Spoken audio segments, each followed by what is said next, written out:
What's up, everybody? Welcome to the CanesInSight Baseball Podcast, powered by Anajar and Levine Accident Attorneys.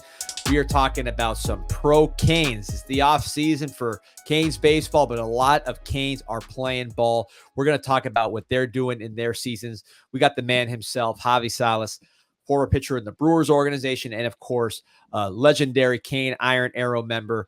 Perfect game. You know the guy. You know his game. But he can lend some unique insight to the professional side of this, the transition, and of course, he's seen all these guys throw plenty for the Canes. First, want to talk to some of the best friends that Canes baseball has.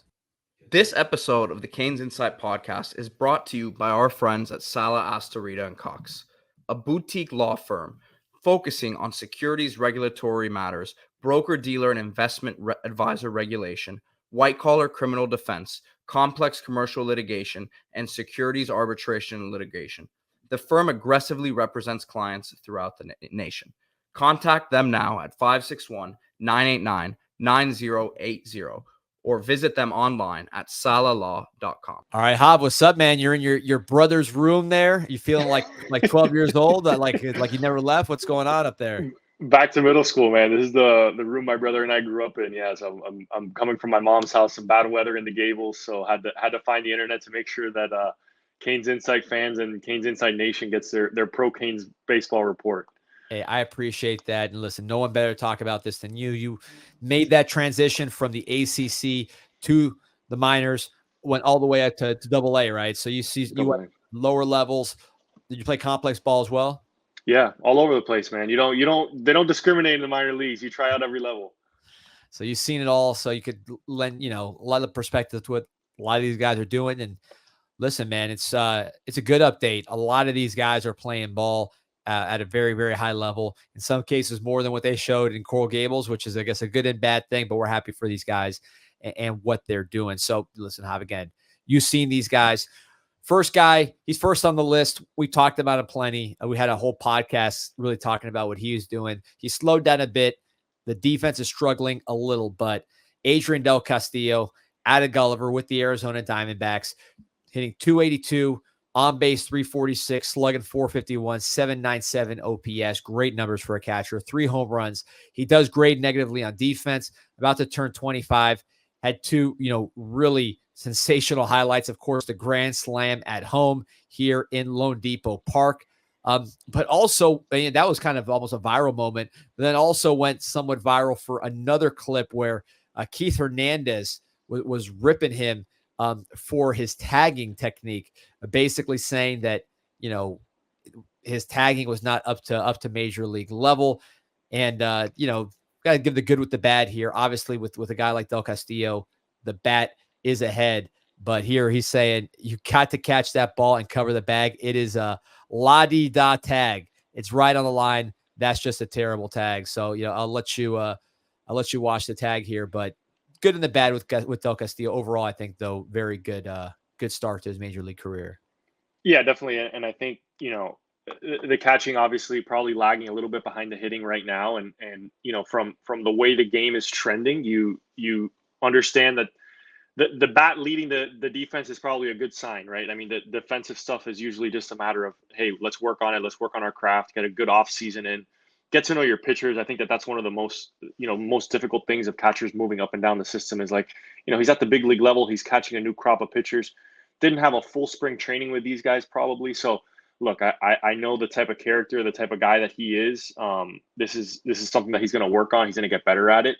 But I mean, the moments that he had right out of the chute were really impressive. I thought, obviously, be your first major league home run being a walk-off, and then a week later coming home and hitting a grand slam in front of your family, that was obviously something that he'll never forget.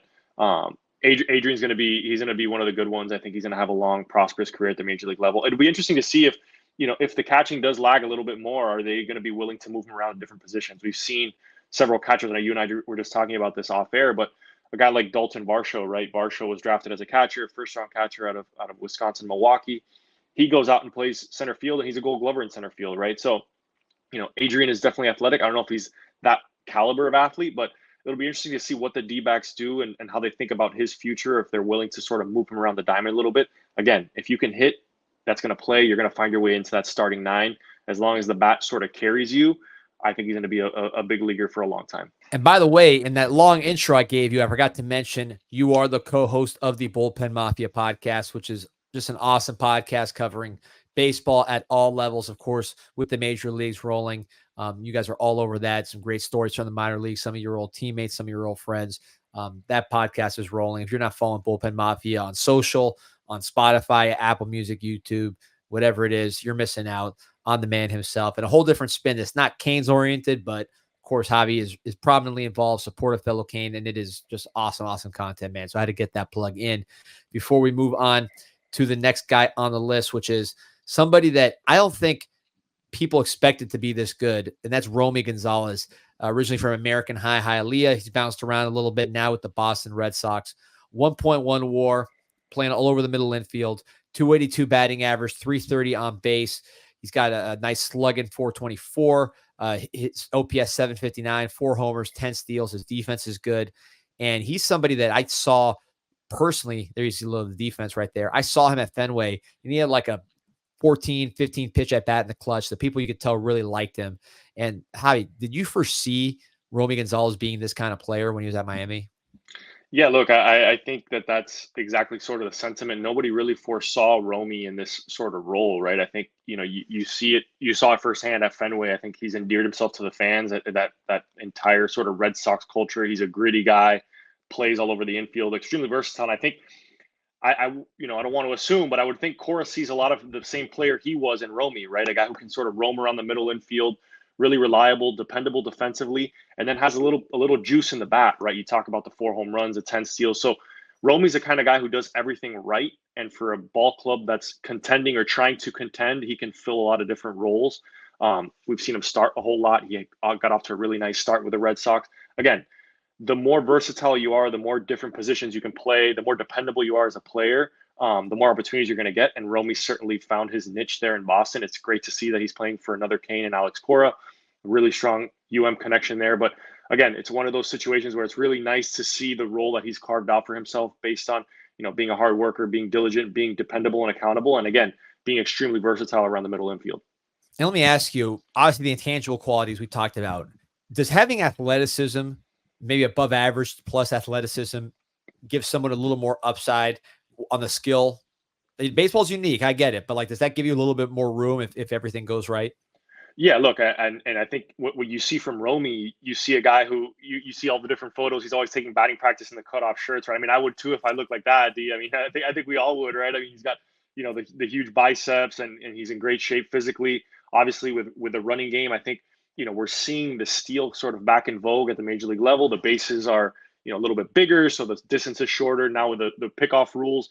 You're seeing guys take advantage of that, and Romy definitely fits that bill, right? I mean, when you look at a guy like Romy, you don't necessarily think like, hey, this guy's a speedster, a super athletic, he's a middle infielder, right? But again, the steal numbers speak for themselves. The ability to play multiple positions speaks to his athleticism. Switching gears to somebody who's a little more highly touted and more expected of him, which is Slade Ciccone, out of Trinity Winter Park, Florida. Of course, had a very good career with the Canes, first-round pick to the Arizona Diamondbacks, having a little bit more of a rough go, -1 WAR. 2-7, 6.6 ERA. Played 19 games, started 13, but has had some issues just getting hit. Shown some nice stuff. I mean, look at the 98 here, with that 96 with some movement. He's got the stuff is there, but it seems like the results as a young pitcher not followed yet. Yeah, look, and I think that this is certainly par for the course for young guys, where you're going to go up there and you're going to have your successes and your struggles. We definitely saw the bright spots of Slade and his stuff are really bright, right? I think at this point in time, he's probably just going through a little bit of that lull of, hey, I have to adjust to hitters adjusting to me, which is usually the hardest part, right? I mean, people talk about making it up to the big leagues. It's difficult to make it up. It's really difficult to stay up there, right? And he's a young guy. The stuff definitely plays. It's plus stuff. I mean, that 98 mile an hour fastball plays up in the zone. He's got the strikeout stuff. He's got a wipeout slider. Again, now it's all just putting it together and understanding how to pitch at the big league level, which is much easier said than done, right? So, I mean, look, Slade's had success. He was on a playoff contending team last year, a team that made it to the World Series, a guy who was pitching in high leverage spots in the playoffs, right? So we know it's in there. We know it's in the tank. I'm sure it's just one of those things he's got to retool in the offseason, make sure he gets, understands that, trying to play a long game here and understand that your career is not going to be, these short spurts and moments. You want to have a long career at the major league level. You got to adjust. You have to adjust to people adjusting to you, which is, again, the most difficult part of being a big leaguer. It's exciting, though, to have two big leaguers on the D-backs, right? You have Ciccone and Del Castillo. They could be battery mates for a really long time there in Arizona, a really young team, exciting team. So if you're a Canes fan, you kind of got to zero in on the D-backs and stay up some late nights on the East Coast to catch those two in action.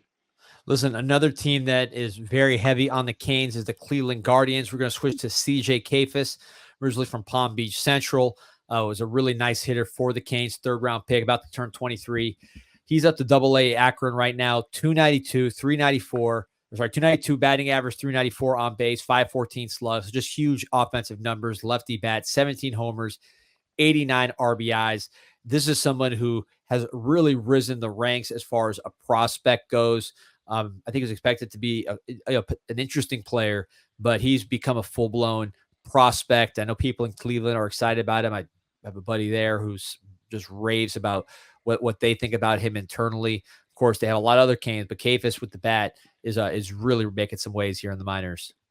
Yeah, look, and I think CJ is one of those guys who his career at Miami, the trajectory was, exponential. It was insane, right? He came in as a freshman, sort of spot started, was more of a singles and gap to gap hitter, and you're seeing what he is now, right? OPS over 900, driving the ball to all fields, driving the ball with power at the Double-A level, which by all accounts is probably the most difficult level to hit at because that's where the majority of the pitching prospects are. That's where you see sort of the best stuff before you get to the big league level. So to be able to produce at the Double-A level, hitting over 290, I mean, you read off those stats. That's big. Those are big league numbers, right? So I've been super impressed with CJ. I remember watching him as a sophomore at Miami, thinking like this guy's bat to ball skills, his hit tool is superior. It was very evident at a very early age that he was going to be a big league hitter, but we're seeing big league power now, sort of following that hitting. So I'd be really interested to see, again, the Guardians, another team where you can sort of circle and say, hey, there's going to be a couple really big impact Canes here in the near future. When the hit tool is first and then you get the power, is that just strength and conditioning? Is that like launch angle? Like how does a hit tool, which is generating singles and doubles, become home run power? Yeah, so look, I think you don't necessarily like to compare one-to-one, but you look at a guy like Christian Yelich, right? Christian Yelich made his ways with the Marlins, sort of hitting 280 to 300, not huge power numbers, but was such a good hitter, like professional at-bats, knew what he was doing. I think he was at a very disciplined approach. CJ, I feel like, is in that same mold where like he knew how to hit before the power came, and it's like, okay, now I have power, now I know how to hit. I have a disciplined approach. I understand the pitches I'm trying to hit. I know how people are going to try and get me out. So I think you look at a guy like Cafus and Yelich, obviously both left-handed hitters. Yelich was more of an outfield profile, but CJ is a versatile guy too. He can play outfield. He's fast. He can steal bases. So when you have the hit tool, D, I think it's one of those things where like, hey, I know how to hit at a high level, like little small tweaks. The long fly balls turn into home runs. The line drive doubles turn into home runs. So you look at a guy like Cafus, and I like to compare him to Yelich as much as possible because I think they follow a similar trajectory. Now, switching gears here to somebody who, it's like we talked about, same organization, but someone who evolved and someone who's been basically what they are, it feels like the whole time, which is Andrew Walters. So Andrew Walters, I mean, this guy's gotten, I don't know how many straight appearances without allowing a run. I'm not sure if that stat is continued. But this guy, just stat-wise, as I pull it up here, second-round pick, he has played in AAA and AA level, 2.32 ERA. He's pitched 50 innings. And he's had 79 strikeouts, 25 walks. His strikeout per nine numbers are crazy, 14.1. Just a complete monster. And it seems to me that he really was the same guy, not the same, caliber, he improved, but like the profile of just being this dominant bullpen arm hasn't changed. How unusual is that to have a guy that, goes through such a straight trajectory to the pros? Yeah, look, I mean, you're talking about one of the most prolific closers in Miami Hurricanes history, right? And that's saying a lot, right? You think about some of the closers that have come through this program. You think about a Brian Garcia, Danny Graves, Danny Gills, Chris Perez. I mean, you can rattle off names of guys who were impact guys at Miami that went on to have massive major league careers, right? So Andrew Walters is right up there with all those guys. I mean, a guy who obviously made his waves at Miami, but has continued that at the AA and AAA level, which is not an easy thing to do. I mean, striking out over a guy per inning, the 14.9 per nine is a ridiculous stat, right? I think last time we talked about Walters, those were like Craig Kimbrell numbers, right? So you think about what this guy can be, and he's doing it at the highest levels. Again, I thought he would have been in the big leagues already. The Guardians making a playoff push. I'm sure they could have used that arm, and I don't want to speculate on why they haven't, but you have to imagine there's some guys in there's some front office executives in Cleveland wondering, hey, we should have Andrew Walters up here right now because we need him. Again, the stuff is there. The stuff has been there for the last 3 or 4 years, right? Since we saw him as a sophomore here at Miami, the profile hasn't necessarily changed. He's just somehow found ways to get better, which is extremely impressive. Let me ask you, obviously, the nephew of Matt Walters, always at the throwing. That's such a cool stat to me. You look at Palmquist, who is now a starter. You look at his brother, Andrew Walters' brother, Brian, who JD is saying he's going to be a starter, or at least they're going to try him out. Why do you think Andrew Walters has been so consistent in what he is? I think there's sometimes I see it a lot, and I don't know if this is the case, but there's coaches that want to sort of imprint on guys and say that you turned him from a starter to a reliever, and there's so many different instances of guys moving around between roles. I think Andrew Walters has always been a guy. He's kind of been comfortable with himself. I think he enjoys that late inning, high leverage pitching role. It's not for everybody. I mean, we had a guy on Bullpen Mafia the other day, Andrew Kittredge from the Cardinals, who was talking about this exact thing, right? That some people are built to pitch in 7th, 8th, and 9th inning, and some people are meant to be starters. And I think that earlier on you realize that in your career, the more fortuitous you're going to be in moving through systems. And you see a guy like Walters, he doesn't necessarily have to develop a third pitch. He's not a starting pitcher. He doesn't need to think about going a second or third time through the order. He's coming at you with his best stuff. That best stuff happens to be a 98 to 99 mile an hour fastball with a devastating breaking ball to go with it. And it's worked well for him. He's understood his role. I think, again, he enjoys pitching in high leverage situations, which is something you can't necessarily teach, D. That's just like you either you do it or you don't. And fortunately for Andrew and for the Cleveland Guardians, he loves that role. And I anticipate that, Emmanuel Clase is the closer at the big league level, which, I mean, he's probably 1A or 1B in Major League Baseball amongst closers. But damn, if you can pitch the 8th inning in front of that guy, imagine that two-headed monster that Cleveland could potentially throw out there next year. 100%. And I agree with you. I'm surprised not there. They're not going to have a huge window at Cleveland. I mean, they have young players, but a team like that, a franchise like that, you got to strike while the iron's hot. But we'll see. This next one to me is going to be the most polarizing one of all these. That's Alejandro Rosario, drafted by the Texans by Texas Rangers in the 5th round. There you see Baseball America talking about what changed with him. And when you look at the numbers, again, Canes fans aren't going to want to hear these numbers necessarily, but you're talking about his last 2 years in Miami, 7.05 ERA and then a 7.11 ERA, which, look, I know college baseball's changed, but those are extremely high numbers. And then you look at what he's done this season in the minors. He's 22, so he's a little older, A and A plus. But man, 2.24 ERA, 17 starts, 13.1 strikeouts per 9, and it looks good. When you see it. What can you tell me about Rosario? I don't want to get anybody in trouble here because I know this is just a polarizing topic on the CanesInSight message boards on Twitter. But how does a guy like this just emerge as one of the top pitching prospects in baseball after being one of the top pitching prospects in high school? Look, I think first and foremost, you got to be happy for the kid, right? I think Alejandro obviously has worked hard to be where he's at. I think he probably struggled with a lot of, the pressures of being that highly touted prospect at Miami. And I think there was a lot of expectations placed on him. We saw his freshman campaign end up being the best of his 3 years, but look, the stuff jumps off the page. You're watching these videos and am I really watching a high A pitcher? Am I watching a guy who's a frontline starter at the big league level, right? I mean, I'm sure there's some people in Texas who think that, hey, this guy, there's an outside chance he could pitch for us right now if he really wanted to. Again, they're sort of bringing him along slowly. He's pitched at low A and the high A levels this year. I think for someone who I'm sure there was some confidence issues going into camp at the beginning of the season, for him to have this sort of performance, knowing that he had the stuff all along. I mean, we're talking about an upper 90s fastball, wipeout breaking ball, and good command of a changeup. So this is a good 3-pitch mix. I'd say elite 3-pitch mix. He's a top 100 prospect already. Who knows going into next offseason? He probably starts at AA, maybe get some looks at AAA. I assume he'll be at big league camp. get the ability to do this in front of, a bigger, broader audience. You're talking about GMs, you're talking about coaching, big league pitching coaches. So again, Alejandro's always had the stuff. I think it was more so just, hey, putting it together, and credit to the Texas Rangers. I mean, their development system for getting him to where he's at right now. I think as a Canes fan, I'm rooting for him. This is obviously, like I mentioned, you have to be really happy for the kid. You don't get many opportunities like this, and he's done a tremendous job of maximizing his opportunity. But talk about a steal for the Texas Rangers in the 9th round to get a top 100 prospect a year and a half into his tenure with the organization. That's just absolutely ridiculous. Switching gears to another kind of polarizing guy for a different reason. That's Carson Palmquist, 3rd round pick from the Colorado Rockies, from Fort Myers originally.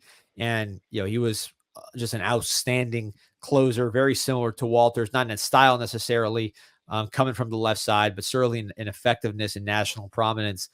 And then makes a controversial at the time decision, because I remember the group chat, people had a lot of strong opinions on him switching to being a starter. Had a good year, 9-4, 2.89 ERA, 16 starts. And the question was, what's he going to do when he gets to the minors as far as his position? And it looks like he's sticking as a starter. 25 starts this year across AA and AAA, 3.63 ERA. Seems like he's knocking on the door to the major leagues. Yeah, I'm one of those guys. You check those receipts. I was one of the guys that was saying that he probably should have stuck as a reliever. But look, credit to him, and I'm happy to eat crow and eat my words here, and have to put my hand up and say I was wrong. Carson's had a tremendous career. He had a really good season at Miami. I think that was his foundational, sort of building block. The proof of concept that he could be a starter, was able to develop that changeup. Obviously we knew the fastball and the slider. Again, talk about prolific closers in Miami. Andrew Walters is there. Carson Palmquist is right there with him. I mean, talk about absolutely nasty stuff from the left-hand side, that weird, funky sidearm delivery. It's obviously worked at the minor league level. We've seen success at AA. Now he's at AAA. Got to be knocking on the door. And again, he's in one of those, places that's sort of like a pitching hellhole in Colorado. So if he can go up there and have success in Colorado like that, you are really doing something special, because that is the place where pitchers sort of want to stay away from. They want nothing to do with Colorado. But credit to Carson. He's had a really nice minor league career. Again, one of those guys who sort of made his way by making that decision to say, hey, I am a starter. I'm a frontline starter, and I'm going to prove it to you. He did that at Miami, and, really successful season as a Friday night starter.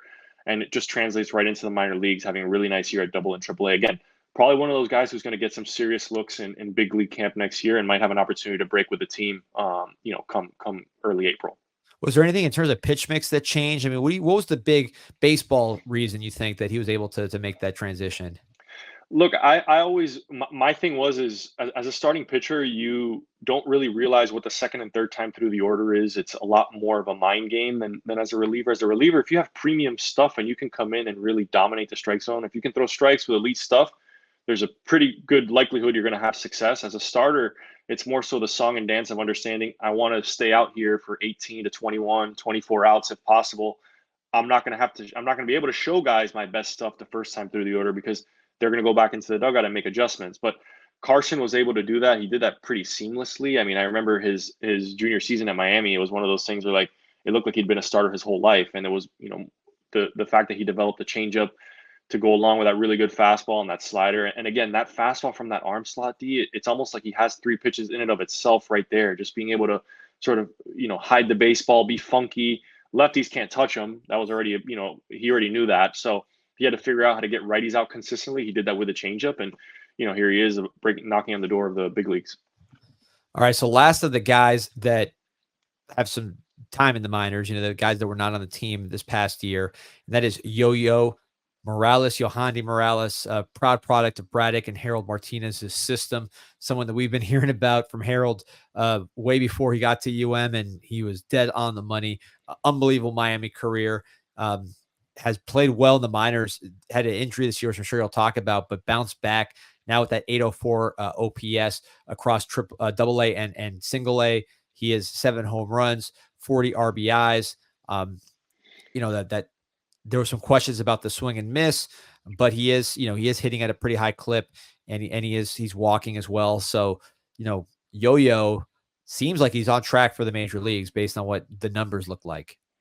Yeah, look, and Yo-Yo, Canes fans have been spoiled. I think the last 4 or 5 years, right? You had Yoeny Morales, who was Daniel Cavey in a Latin form, right? And then you have Daniel Cavey coming in right after him. It's these two, box office style hitters that Miami, was always known for. Yo-Yo was sort of paved the road for Daniel Cavey, a guy who stepped in as a freshman and just never stopped hitting. I think, you obviously saw his career take off, and unfortunately dealt with some injuries this year, hadn't necessarily played as much as he probably wanted to, but you look at the last 30 or 40 games, they've been really, really special for Yo-Yo, hitting well over 300. The power seemed to come back. He was dealing with a hand injury. The Washington National System, he was in a cold weather, April and May, so didn't really get the start that he wanted to. Then was injured, comes back. He's hitting the cover off the baseball. He's one of those guys that, the Nationals are a fun organization right now. They got a lot of young prospects all coming up at the same time. You look at CJ Abrams already, probably one of the premier shortstops in the big leagues. Dylan Cruz is up there. You got a guy like James Woods. I saw them at Marlins Park a week and a half ago, and I mean, these guys it's a physical looking bunch, and Yo-Yo's going to slot right in there. Big 6'3" guy playing third base. So again, Yo-Yo, I loved watching his prep career. Obviously, you and I heard about him as a high school sophomore. This guy was larger than life. Has a great career at Miami. Hasn't necessarily put up huge numbers in the minors just yet. Been dealing with some injuries, but I mean, Yo-Yo's another guy. The Canes fans have a really special sort of window here. The next, I'd say, year to 18 months, where you have a group of 5 or 6 guys that are going to be impact players at the major league level that are all knocking on the door at the same time. So you're going to see a bunch of guys sort of enter the big leagues at the same time. As Canes fans, as alumni, as former players, we're going to see these guys sort of grow and come together and have hopefully really long, successful careers. Yeah, it's makes you think about the talent, because most of these guys are day 2 picks, but they're playing like day 1 picks in a lot of instances, and it makes you realize there really were a lot of players. Because look, yes, LSU's and schools like that are cranking out guys like this, but not too many have guys at this first round caliber. And I mean, I think if you redrafted CJcus, Rosario, Palmquist, Walters, I mean, I don't think any of these guys are going lower than what they got picked, right? No, you're absolutely right, and the talent speaks for itself from this bunch of players we spoke about, right? I think obviously, baseball, there's so many different moving factors in the draft. I think a lot of it has to do with signability and financial considerations. Teams are sort of handicapped with how much they can spend in a given year on bonuses. So throw all that out the window and you redraft, you see these guys go, I think, much higher than where they went, right? You look at a guy like CJcus, right? CJcus is probably going to be one of the organizational all-stars for the Cleveland Guardians. You look at Rosario, he's definitely going to be an organizational all-star. So you look at some of these things that are going on and you look at the production of these players, it speaks to, hey, these were really good players. We may have not, sort of slotted them correctly, but they're going to be big leaguers. I think that's pretty much, what you can sort of pencil in. You look at a guy like Yo-Yo, you look at CJcus, you look at Walters, obviously, some closer than others, but you're going to have a group of, like I said, 5 or 6 Hurricanes that are going to be impact players here in the next year to 18 months at the big league level. And to be fair to University of Miami coaches and the fans that watch these guys, most Rosario kind of stands out, but most of these guys were pretty good players at UM also. I mean, Walters was dominant. Palmquist was dominant. Yo-Yo. I mean, it's not like these guys cheated Miami fans. Not that Rosario did himself, but you know what I mean? Miami fans were not cheated out of their best baseball. They saw these guys do some pretty incredible things at the light, and I'm sure they're excited to see their careers.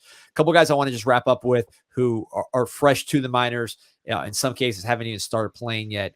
But, Rafe Schlesinger, who we watched this year as a starter, kind of similar to Palmquist in a lot of ways, right? I know you made that comp as far as being lefty, kind of funky delivery, starter, reliever. He's had some nice swing and miss stuff. Just pulling up his stats here. Hasn't pitched a ton. Only pitched 7 innings, 3 games, but 3 starts. 4.91 ERA. But he's striking out 13.5 per 9. Again, this is super early, just 3 starts. But the fact that he's playing as a starter, only 3 starts, 7 innings, so it's not like he's like getting the full starter treatment. But to me, interesting that they're going that route, and he's striking a lot of guys out. What do you see when you see those kind of initial numbers and usage? Yeah, it's still really early on for Rafe, and I think from the Guardians' perspective, they probably just want to get him out there and comfortable with pitching in the minor leagues, pitching with a new group of guys, and understanding, hey, I think the most difficult transition from college to the minor leagues is it's not a 7-day work week anymore as a starting pitcher. You're going every 5th day as opposed to every 7th day. So, that's probably the biggest adjustment. Get those guys sort of get their wheels turning, understand what it's going to take into an off season. Again, Rafe has a very unique profile in the sense he hasn't really thrown a lot. He didn't really throw a lot at the collegiate level. 1 year as a starter, his sophomore season was really a shortened, abbreviated reliever, 30 innings or so. So, there's a lot to work with, a lot of blank canvas, which I'm sure the Gardens are really excited about. And the strikeout numbers speak for themselves, right? He already has the stuff to put guys away. It's like, hey, we're going to start making little mechanical tweaks. We're going to start doing sort of pitchability stuff and try and get you as a more refined and finished product as we go into next season. Gage Zeal, we talked about a ton on the podcast. He hasn't pitched, signed late. So, we're not going to talk too much about him other than the fact that, awesome. He goes, signs with the Yankees. I believe he's from that area. So that makes sense. Maybe we could break some news here on the CanesInSight podcast. Not that it matters now, but I know he heavily considered, or at least he seriously considered coming back to the University of Miami. This guy loves the Canes, loved being here, thought he was developed well. Just commented on Miami's development of him as a pitcher. Again, we've talked about him a ton because he was such a huge part of this year's team. But, what do you expect to see from Gage Zeal as he begins his journey in the Yankees organization next year? Yeah, Gage is one of the more intriguing prospects, and I feel like, from the way I see it, my perspective, he's probably a guy who can move pretty quickly through a system just because he's pitched a lot and he knows how to get guys outs. And I think there's a sense of like, hey, let's see how far we can take this guy and see where, he sort of plateaus or where there's, ability for us to work with him. But I think what you see is what you get from Gage Zeal. I think there's going to be ability for, a tick up in velocity, but a guy who knows how to pitch, a guy who knows how to get outs, and a guy who understands himself, much like Andrew Walters understood his sort of reliever role. Gage Zeal knows that he's out there and he's an out getter, he's an inning eater with the stuff to put guys away. I mean, we saw some of those big strikeout games. I think Clemson this year was the one that really stood out to me. I think 13 plus strikeouts, whatever it was. So the stuff's in the tank. He has the ability to strike guys out, but he's very confident and very comfortable with his sort of repertoire, his persona on the mound, a very bulldog-like approach. He's going to eat innings. And the Yankees organization is going to absolutely love this guy. He's a worker. He's a grinder from that area. So I feel like there's probably a little bit of an emotional nostalgia aspect to make it up with the Yankees. So I'm really interested and intrigued to see Gage's journey. Yeah, that was probably the game of the season. There were some good ones, even with not the best season. But man, that Clemson game when he was just dominating that lineup and Scanlon hit that walk-off. A fun memory in a season that was tough in a lot of ways. And of course, Gage, unbelievable year. Had absolutely zero to feel bad about, even with the team not doing so well. He was a complete stud all year, as you documented his whole journey. Last guy, another interesting guy, not quite a Rosario in terms of the pure stuff and maybe the upside, but similar in that he was drafted in the 4th round, and his ERA was 6.14. So it's all pretty inflated. But Herrick Hernandez, lefty, he was a strikeout machine in the ACC tournament. I think that's where we really saw the best of him. I don't know if it was a Duke where he just completely dominated for a few innings. Now you're looking at his numbers now. Again, super, super early, A plus, and I'd love you to speak to the level of this kind of ball, but basically 6.2 innings. He started 2 games, 2.7 ERA. Again, 6 innings, but what jumps out to me, 12 strikeouts in 6 innings, 0 walks. He was a strikeout machine at Miami as well. What can you tell me about the competition in A ball? He's moved up since to A plus, but as far as A ball compared to the ACC, maybe A plus compared to the ACC, and then Herrick Hernandez and what he could be for the Braves organization. Yeah, that's a great question, D. I think a lot of the minor leagues at the lower levels, you're probably facing better I wouldn't say better competition. I say the competition is on par with what you're seeing in the ACC in terms of level of play, lineups 1 through 9. The real sort of telling sign in the minor leagues is you start, once the ages start sort of everyone's at the same level. I think that's when the competition really ramps up. So you're looking at the high A, double A level is really where you start seeing the bigger jumps. I think at the low A level, there's a lot of really young guys, a lot of high school players, a lot of players coming off the complexes. So you're seeing the Florida complex, the Arizona complex, Dominican complexes. You get sent to low A. That's really your first real assignment. So you're seeing a lot of younger guys sort of making their way. And a guy like Herrick, he's pitched at the ACC level. He knows he can strike guys out.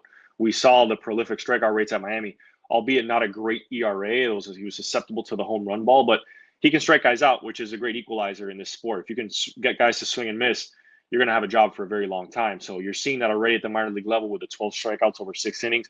Very small sample size, but again, teams are looking at, hey, can he miss bats? Herrick knows how to do that. Similar to Rafe, it's going to be like, hey, let's make mechanical adjustments. Let's tweak. Let's work on pitchability. You see some of the, changes in how they work, right? You see a guy like Rosario. The Rangers felt very confident. You put him in their system, they can work with that sort of canvas, the stuff's elite. Rafe and Herrick are very similar in that sense. The swing and miss is already there. Hey, let's make some changes. Let's try and mold you into the pitchers that we think you can be. We're going to see some like long-term plans with those guys. You're going to see them go into an off season where everything's really regimented. It's very well thought out. They're going to go into an off season thinking, hey, I know exactly where I'm going next year. I know my throwing program. I know my plan for the season. So I really look forward to seeing those guys again. The stuff was there. The numbers may have not showcased that, but you're going to see these guys make some big jumps here in the minor leagues. Excited to watch all those guys next year, see how these guys finish. And it's nice. Again, people get frustrated because the team's success hasn't been what it needs to be. But the fact that you can see future major leaguers at the light is a really, really cool thing. Not every college baseball program can claim something like that, especially multiple guys on one team who could potentially be impact players. So excited to watch these guys. Javi, you're the best. Bullpen Mafia, if you guys aren't following that and you love baseball, which of course you do if you listen to this podcast, you're crazy. Check out Bullpen Mafia on social and YouTube, Spotify, iTunes. It's absolutely awesome. So man, Jav, appreciate you. Thanks, D. Go Canes. Go Canes.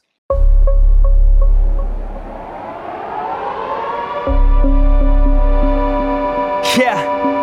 This an insight to the Canes, and we ain't playing no games. Joaquin said dominate, so that's what we do. Home of the legends and 7th floor crew. Down in Miami where hurricanes brew. You here for the rumors, we bring you the news. Cause it's all about the you, and nobody do it like CanesInSight. Nobody do it like CanesInSight. Nobody do it like CanesInSight. Nobody do it like CanesInSight. It's CanesInSight.